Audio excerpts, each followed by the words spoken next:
পুনরায় জল ছাড়ল ডিভিসি। বৃহস্পতিবার সকাল থেকে পাঞ্চেত এবং মাইথন জলাধার থেকে ফের জল ছাড়া শুরু হয়েছে। ডিভিসি সূত্রে জানা গিয়েছে, দিনমোট ৩৯,০০০ কিউসেক জল ছাড়া হয়েছে দুটি জলাধার থেকে। এর মধ্যে মাইথন জলাধার থেকে ছাড়া হয়েছে ৩,০০০ কিউসেক জল। অন্যদিকে পাঞ্চেত জলাধার থেকে ছাড়া হয়েছে ৩৬,০০০ কিউসেক জল। এই জল ছাড়ার ফলে দামোদর নদীর সংলগ্ন এলাকা জুড়ে জারি করা হয়েছে সতর্কতা। ডিভিসি কর্তৃপক্ষ জানিয়েছে, অতিবৃষ্টির কারণে জলাধার দুটির জলস্তর দ্রুত বৃদ্ধি পাচ্ছে। সে কারণেই নিয়ম মেনে জল ছাড়া হচ্ছে, যাতে জলাধারের নিরাপত্তা বজায় থাকে। তবে এই জল ছাড়ার ফলে দামোদর নদীর জলস্তর বৃদ্ধি পাওয়ার আশঙ্কা রয়েছে।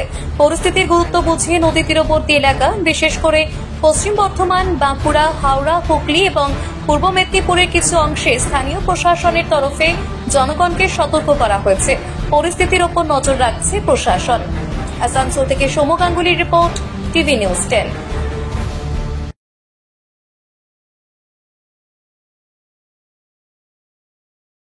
মন যখন যাচায় হাতের কাছে পায় Nalanda Fortune park.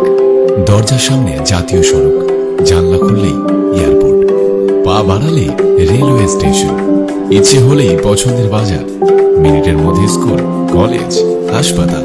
Nalanda Fortune park, Gopal মাঠ, দুর্গাপুর, পশ্চিম বর্ধমান। দক্ষিণবঙ্গের বেস্ট লোকেশনে হাতের মুঠোয় উন্নত জীবনযাপন। নালন্দা ফরচুন পার্ক, আপনার একান্ত আপন বাড়ি। আপনারা দেখছেন টিভি নিউজ 10। আপনারা মানে আমরা।